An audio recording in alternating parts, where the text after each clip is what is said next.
নমস্কার বন্ধুরা, কর্মসাথী ইউটিউব চ্যানেলে তোমাদের সকলকেই স্বাগতম। বন্ধুরা, সুপ্রিম কোর্টের তরফ থেকে কর্মী নিয়োগ করা হবে তার বিজ্ঞপ্তি কিন্তু প্রকাশিত হয়েছে। এই সুপ্রিম কোর্টের তরফ থেকে কর্মী নিয়োগ করার নোটিফিকেশন খুব একটা কিন্তু বেরোয় না, বছরে একটা বা দুটো বেরোয়। তো আবারও বেরিয়েছে। তো যারা ইন্টারেস্টেড আছো আমার ভিডিও দেখে অবশ্যই আবেদন করে নিতে পারবে। ঠিক আছে, এখানে পুরুষ ও মহিলা, অর্থাৎ তুমি যদি মেল ক্যান্ডিডেট হয়ে থাকো অবশ্যই আবেদন করতে পারবে, তুমি যদি একজন ফিমেল ক্যান্ডিডেট হয়ে থাকো অবশ্যই আবেদন করতে পারবে। এখানে তোমরা একাধিক শূন্য পদ আছে, অর্থাৎ এখানে একটি মাত্র পদে কিন্তু আবেদন হচ্ছে এরমটি নয়, এখানে অনেকগুলি শূন্য পদ আছে, যে কোনো শূন্য পদে তোমরা আবেদন করতে পারবে। আর পশ্চিমবঙ্গের 23টি জেলা থেকে এখানে আবেদন করা যাবে। ঠিক আছে, নির্দিষ্ট কোনো জেলা থেকে এরকম নয়, সারা পশ্চিমবঙ্গ জুড়েই কিন্তু এখানে আবেদন তোমরা কিন্তু করতে পারবে। ঠিক আছে, তো স্টেপ বাই স্টেপ আজকের এই ভিডিওতে আমি তোমাদের জানিয়ে দেবো। তার আগে বলি বন্ধুরা, এটি আমাদের নতুন একটি ইউটিউব চ্যানেল, সেক্ষেত্রে তোমাদের কাছে বিনীত অনুরোধ, চ্যানেলটিতে অবশ্যই তোমরা লাইক ও সাবস্ক্রাইব করতে ভুলবে না। তোমাদের একটি লাইক ও সাবস্ক্রাইবে খুবই মোটিভেটেড করে নতুন নতুন ভিডিও এই চ্যানেলে আপলোড করার জন্য। তাছাড়া আমার ভিডিওতে আমি যে সমস্ত নোটিফিকেশান নিয়ে আলোচনা করি সেগুলোর অফিসিয়াল ওয়েবসাইটে তোমরা যেমন পেয়ে যাবে, তাছাড়া আমার টেলিগ্রাম চ্যানেলেও তোমরা পেয়ে যাবে। তো যারা আমাদের এই টেলিগ্রাম চ্যানেলে এখনও যুক্ত হওনি অবশ্যই যুক্ত হয়ে যাও। এই টেলিগ্রাম চ্যানেলে জয়েনের লিঙ্ক আমার ভিডিও ডেসক্রিপশন বক্সে দেওয়া আছে, সেখান থেকে সরাসরি যুক্ত হতে পারো এবং চাকরির সমস্ত লেটেস্ট আপডেট এবং সমস্ত ভিডিওর আপডেট সবার প্রথম সবার আগে ওই চ্যানেলেই কিন্তু তোমরা পেয়ে যাবে। ওকে, তো চলো স্টেপ বাই স্টেপ দেখে নাও আজকের অফিসিয়াল নোটিফিকেশানে কী কী উল্লেখ করা আছে এবং কিভাবে আবেদন করবে। তো বন্ধুরা দেখো, আমি কিন্তু অফিসিয়াল নোটিফিকেশান ওপেন করে ফেলেছি। ঠিক আছে, এই অফিসিয়াল নোটিফিকেশান আমার ভিডিও ডেসক্রিপশনে টেলিগ্রামের লিঙ্ক আছে, সেখানে জয়েন করো, সরাসরি তোমরা এই নোটিফিকেশান নিজে থেকে ডাউনলোড করে ক্রস চেক করতে পারো। ওকে, তো এখানে দেখো নাম্বার দেওয়া আছে, অর্থাৎ অ্যাডভার্টাইজমেন্ট নাম্বার। তাছাড়া এখানে কবে বিজ্ঞপ্তি প্রকাশিত হয়েছে তার ডেটও উল্লেখ করা আছে। ঠিক আছে, তো এখানে শুরুতে কি লেখা আছে, অনলাইন অ্যাপ্লিকেশান। ঠিক আছে, আর ইনভাইটেড ইন্ডিয়ান সিটিজেন, অর্থাৎ সারা ভারতবর্ষ জুড়ে কিন্তু এখানে রিক্রুটমেন্ট হচ্ছে এবং তোমরা কিন্তু অনলাইনে এখানে আবেদন করতে পারবে। তাহলে পরিষ্কার কী করে আবেদন করবে, অনলাইনের মাধ্যমে আবেদন করবে। সারা ভারতবর্ষ জুড়ে এখানে যেহেতু রিক্রুট হচ্ছে, তাহলে পশ্চিমবঙ্গের 23টি জেলা থেকে আবেদন করা যাবে। ঠিক আছে, fulfil the essential qualification and other eligibility condition as on 31/12/2024, অর্থাৎ এখানে যে সমস্ত পদে নিয়োগ করা হবে সেই সমস্ত পদের জন্য তোমার সমস্ত যোগ্যতা 31/12/2024 এই ডেটের মধ্যে কিন্তু সম্পূর্ণ করে ফেলতে হবে। ঠিক আছে, আশা করি বুঝতে পারলে। তারপরে দেখো বন্ধুরা, এখানে লেখা আছে 31, 33 এবং 43, অর্থাৎ যে সমস্ত পদ আছে সেই পদের কিন্তু এখানে ভ্যাকেন্সিটা উল্লেখ করে দিয়েছে। সরি বন্ধুরা, পাশে বিয়েবাড়ি চলছে, তার জন্য অনেক রকম বাজির শব্দ তোমরা হয়তো শুনতে পারবে, এর জন্য সরি। ঠিক আছে, ভিডিওতে মন দাও। ঠিক আছে, সাইড ব্যাকগ্রাউন্ড নয়েজে কিন্তু মন দেওয়ার দরকার নেই। ঠিক আছে, তো এবার দেখো এখানে যেমন 31, 33 এবং 43 এখানে যে ভ্যাকেন্সিগুলো আছে এই ভ্যাকেন্সিগুলো ওয়াইজ এখানে কিন্তু রিক্রুট করা হচ্ছে। তো এখানে যে সমস্ত পদ আছে সেই পদে কিন্তু 31 এবং 33 এবং 43 এই অনুযায়ী কিন্তু এখানে সিট আছে, অর্থাৎ রিক্রুটমেন্ট করা হবে। ঠিক আছে, তো দেখো বন্ধুরা, এখানে সবার প্রথম কী পদ আছে, কোর্ট মাস্টার শর্ট হ্যান্ড। ঠিক আছে, কোর্ট মাস্টার শর্ট হ্যান্ডে তোমরা এখানে আবেদন করতে পারো, যেটা গ্রুপ এ গেজেটেড পোস্ট। ঠিক আছে, এছাড়া সিনিয়র পার্সোনাল অ্যাসিস্ট্যান্ট এই পদে আবেদন করতে পারো। তাছাড়া পার্সোনাল অ্যাসিস্ট্যান্ট এখানেও এই একটি পদ আছে, এই পদেও তোমরা আবেদন করতে পারো। অর্থাৎ এখানে কিন্তু তিনটি ডিপার্টমেন্ট আছে এবং প্রত্যেক ডিপার্টমেন্ট ওয়াইজ এখানে কিন্তু ভ্যাকেন্সিটা উল্লেখ করে দিয়েছে।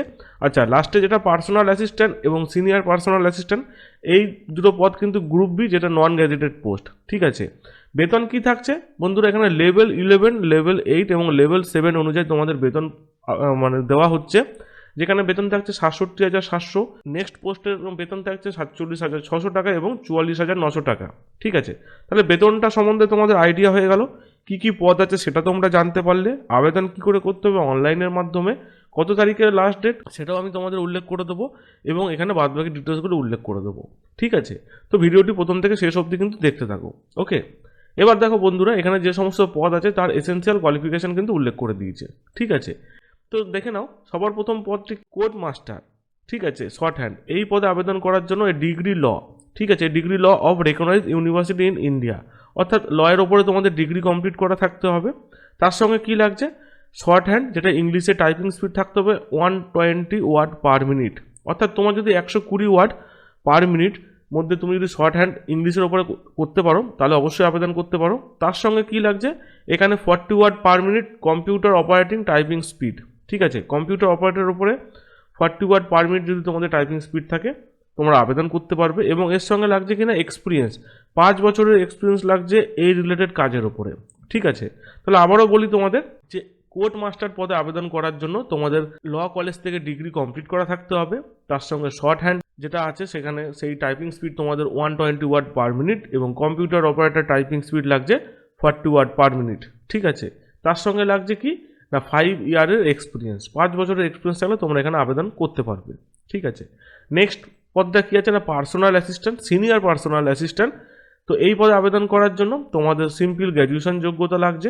ঠিক আছে, তার সঙ্গে তোমাদের এখানেও শর্ট হ্যান্ড লাগছে ইংলিশের ওপরে, যেটা 110 word per minute, 110 word per minute লাগছে, এবং তার সঙ্গে লাগছে কম্পিউটার অপারেটর, যেটা 40 ওয়ার্ড পার মিনিট। ঠিক আছে, তাহলে এখানে কিন্তু সিম্পলি আছে, এখানে সিম্পলি গ্র্যাজুয়েশন যোগ্যতা লাগছে, তার সঙ্গে শর্ট হ্যান্ড যেটা আছে ইংলিশের ওপরে typing speed 110 word per minute লাগছে, এবং computer operator 40 word per minute থাকলে অবশ্যই তোমরা এখানে আবেদন করতে পারবে। ঠিক আছে, লাস্ট পোস্ট কী আছে না পার্সোনাল অ্যাসিস্ট্যান্ট। এই পদে আবেদন করার জন্য এখানে কি লাগছে না গ্র্যাজুয়েশন পাস লাগছে, যে কোনো বিএ বিকম বিএসসি যায়নি তুমি গ্র্যাজুয়েশন কমপ্লিট না করো তার সেটা থাকলেই হবে। তার সঙ্গে কি লাগছে এখানেও শর্ট হ্যান্ড লাগছে 100 ওয়ার্ড পার মিনিট, এবং কম্পিউটার অপারেটিং টাইপিং স্পিড লাগছে 40 ওয়ার্ড পার মিনিট।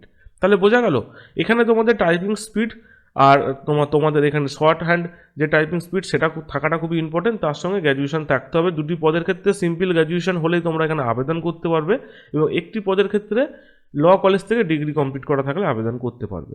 আশা করি বুঝে গেলে তিনটি পদে কী কী কোয়ালিফিকেশান লাগছে। এবার দেখো আবেদন করার জন্য বয়স সীমা। বন্ধুরা, কোর্ট মাস্টার পদে আবেদন করার জন্য বয়স সীমা 30 থেকে 45 বছর, সিনিয়র পার্সোনাল অ্যাসিস্ট্যান্ট পদে আবেদন করার জন্য 18 থেকে 30 বছর, এবং পার্সোনাল অ্যাসিস্ট্যান্ট পদে আবেদন করার জন্য 18 থেকে 30 বছর। তাহলে কি স্যার এখানে এসটি এসসি ওবিসি বা ফিজিক্যাল চ্যালেঞ্জ এই সমস্ত প্রার্থীদের কোনো ছাড় নেই? অবশ্যই আছে। এখানে যেমন সরকারি নিয়ম অনুযায়ী এসসি এসটি ওবিসি প্রার্থীদের ক্ষেত্রে 5 বছর 3 বছর ও 10 বছরের ছাড় থাকে, সেই ছাড়টাও তোমরা কিন্তু এখানে পেয়ে যাবে। ঠিক আছে, তাহলে বয়স নিয়েও তোমাদের আর কোনো রকম। এবার দেখো এখানে তোমাদের নিয়োগ হবে কি ভিত্তিতে। বন্ধুরা, এখানে 3টি স্টেপের মাধ্যমে তোমাদের নিয়োগ হবে। একটা হচ্ছে কি কম্পিউটার টেস্টের ওপরে ডিপেন্ড করবে, তারপর হচ্ছে শর্ট হ্যান্ড টাইপিং টেস্টের উপর ডিপেন্ড করবে, এবং সর্বশেষে রিটেন টেস্টের উপরে ডিপেন্ড করবে তোমাদের এখানে সিলেকশান। ঠিক আছে, তো এখানে দেখে নাও, যেমন হচ্ছে তোমাদের কোর্ট মাস্টার এই পদের ক্ষেত্রে মিনিমাম স্পিড থাকতে হবে 40 ওয়াট, এবং ম্যাক্সিমাম অ্যালাউ থাকছে 2%। এখানে দিয়েছে যেটা তোমাদের এখানে টাইম দেবে 10 মিনিট, এই 10 মিনিটের মধ্যে তোমাদের এই যেটা হচ্ছে কম্পিউটার টাইপিং টেস্ট সেটা পূরণ করতে হবে। তারপর 7 মিনিট তোমরা সময় পেয়ে যাবে, সেটা হচ্ছে তোমাদের শর্ট হ্যান্ড ইংলিশ টেস্টের টাইপিং টেস্টের জন্য। ঠিক আছে, এখানে উইদাউট মিস্টেক 100%, 1 মিস্টেকে 90%। এখানে কিন্তু ভুল যেগুলো হবে সেটা উল্লেখ করে দিয়েছে, অর্থাৎ কীরকমভাবে তোমাদের মিস্টেকটা হলে কত পার্সেন্টেজ তোমাদের দেওয়া হবে না দেওয়া হবে সেটা উল্লেখ করে দিয়েছে। ঠিক আছে, তারপর দেখো রিটেন টেস্ট, লিখিত পরীক্ষা হবে, যেটা 1 ঘন্টা 45 মিনিট তোমরা সময় পাবে। ওকে, এই সময়টার মধ্যে তোমাদের এখানে কী কী টাইপের কোশ্চেন আসবে, অবজেক্টিভ টাইপ কোশ্চেন থাকবে, জেনারেল ইংলিশের ওপরে, জেনারেল অ্যাপটিটিউডের ওপরে, জেনারেল রিলেটেড ইন নলেজের ওপরে, লয়ের ওপরে, সমস্ত কিন্তু এই রিলেটেড কোশ্চেন থাকবে। তার উপর ভিত্তি করেই কিন্তু রিটেন টেস্ট হবে, এবং সর্বশেষ হবে কিনা ইন্টারভিউ। ঠিক আছে, ইন্টারভিউ হয়ে গেলেই তোমাদের কিন্তু এখানে সিলেকশন হয়ে যাবে। ঠিক সেরকমই এখানে কি আছে না সিনিয়র পার্সোনাল অ্যাসিস্ট্যান্ট, এখানেও 10 মিনিট পাচ্ছ, যেটা তোমাদের টাইপিং টেস্টের ওপরে থাকছে, এবং 7 মিনিট তোমরা পাচ্ছ শর্ট হ্যান্ড টেস্টের ওপরে। ঠিক আছে, একটু দেখে নেবে। তারপর রিটেন টেস্ট আছে 1 ঘন্টা 45 মিনিটে, সেটাও তোমরা দেখে নেবে। ঠিক আছে, একই, ডিফারেন্ট কিছু না। ঠিক আছে, সাবজেক্টের একটু চেঞ্জ থাকতে পারে। ঠিক আছে, অবজেক্টিভ টাইপ কম্পিউটার টেস্ট থাকবে, সেখানেও তোমাদের ওই 1 ঘন্টা 45 মিনিটের মধ্যে পরীক্ষাটা দিতে হবে, এবং সর্বশেষে তোমাদের বন্ধুরা ইন্টারভিউ থাকবে। ঠিক আছে, ঠিক সেরকমই পার্সোনাল অ্যাসিস্ট্যান্টের ক্ষেত্রেও 10 মিনিট সময় পাবে, এবং 7 মিনিট সময় পাবে হচ্ছে শর্ট হ্যান্ড টাইপিং টেস্টের উপরে, এবং রিটেন টেস্টের উপরে 1 ঘন্টা 45 মিনিট সময় পাবে। তো আশা করি এখানে 3টে পদের ক্ষেত্রে কীরকম কী সিলেকশন হবে সেই বিষয়ে তোমরা বুঝতে পারলে, আর না বুঝতে পারলে অবশ্যই কমেন্ট করবে, আমি কিন্তু কমেন্টে তোমাদের বলে দিই। ঠিক আছে, এইবার বিষয় হচ্ছে যে পরীক্ষা সেন্টার কোথায় পড়বে। যেহেতু সারা ভারতবর্ষ জুড়ে রিক্রুটমেন্ট হচ্ছে, তো এই একটা কোশ্চেন তোমাদের মনে রয়েছে, পরীক্ষা সেন্টার কোথায় পড়বে। কি বলেছে এখানে দেখো, the test will be conduct at 23 saunters in 16 states. অর্থাৎ 23টা সেন্টার আছে, এবং 16টা রাজ্যে কিন্তু তোমাদের পরীক্ষা হয়ে যাচ্ছে। টেস্ট সেন্টারগুলো কোথায় আছে, আহমেদাবাদ আছে, আম্বেলা আছে, বেঙ্গালুরু আছে, ভোপাল, ভুবনেশ্বর, এবং দেখো আরও অনেকগুলি কিন্তু টেস্ট সেন্টার আছে, জয়পুর আছে, হায়দ্রাবাদ আছে, এবং কলকাতাও রয়েছে।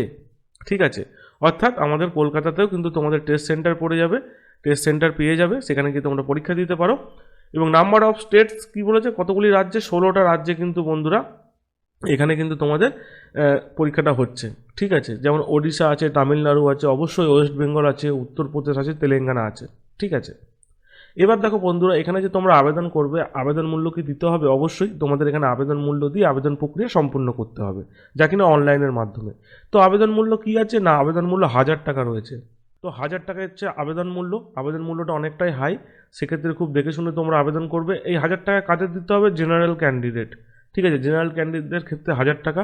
এছাড়া ওবিসি ক্যান্ডিডেটদের ক্ষেত্রে বা এসসি এসটি প্রার্থীদের ক্ষেত্রে অনলি ফর 250 টাকা দিলেই তোমরা কিন্তু এখানে আবেদন করতে পারবে। আশা করি বুঝতে পারলে। তো এবার দেখো বন্ধুরা, আবেদন করার লাস্ট ডেট কী আছে? আবেদন শুরু হয়েছে 4/12/2024, অর্থাৎ এই মান্থের 4 তারিখ, ডিসেম্বরের 4 তারিখ থেকে আবেদন শুরু হয়েছে এবং আবেদন এক্সপায়ার হবে, অর্থাৎ আবেদন করার লাস্ট ডেট হচ্ছে 25শে ডিসেম্বর রাত 12টার মধ্যে তোমাদের কিন্তু আবেদন সম্পূর্ণ করতে হবে, ঠিক আছে। যারা ইন্টারেস্টেড আছো এই টাইমের মধ্যে আবেদন কিন্তু কমপ্লিট করে ফেলো, ওকে। এবার দেখো এখানে জেনারেল ইনস্ট্রাকশান দিয়ে দিয়েছে। জেনারেল ইনস্ট্রাকশানটা একটুখানি দেখে নেবে, ভিডিওটা অলরেডি লং হয়ে গেল, ঠিক আছে।